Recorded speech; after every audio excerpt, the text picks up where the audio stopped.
we think diversification is, as practiced generally, makes very little sense for anyone that knows what they're doing. Diversification is a protection against ignorance. I mean, if you want to make sure that nothing bad happens to you relative to the market, you own everything. There's nothing wrong with that. I mean, that is a perfectly sound approach for somebody who does not feel they know how to analyze businesses. If you know how to analyze businesses and value businesses, it's crazy to own 50 stocks or 40 stocks or 30 stocks probably, because there aren't that many wonderful businesses that are understandable to a single human being in all likelihood. And to have some super wonderful business and then put money in number 30 or 35 on your list of attractiveness and forego putting more money into number 1 just strikes Charlie and me as madness. And it's conventional practice, and it may, if all you have to achieve is average, it may preserve your job, but it's a confession in our view that you don't really understand the businesses that you own. On a personal portfolio basis, I own 1 stock, but it's a business I know, and it leaves me very comfortable. So, do I need to own 28 stocks in order to, have proper diversification? It'd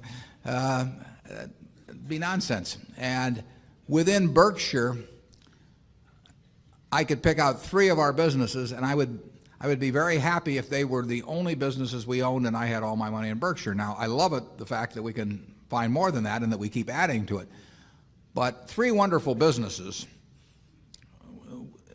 is more than you need in this life to do very well. And the average person isn't going to run into that. I mean, if you look at how the fortunes were built in this country, they weren't built out of a portfolio of 50 companies. They were built by someone who identified with a wonderful business. Coca-Cola is a great example. A lot of fortunes have been built on that. And there aren't 50 Coca-Colas.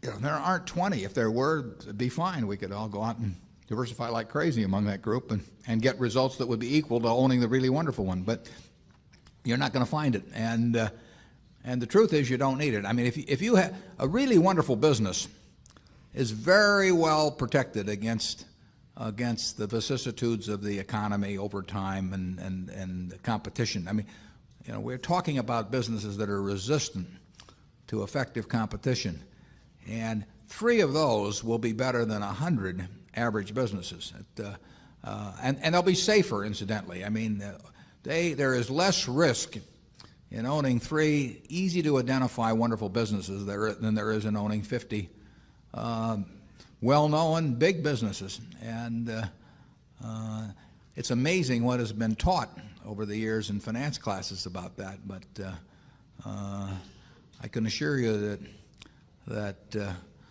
I would rather pick, if I had to bet the next 30 years on the fortunes of my family that would be dependent upon the income from a given group of businesses, I would rather pick 3 businesses from those we own than own a diversified group of 50.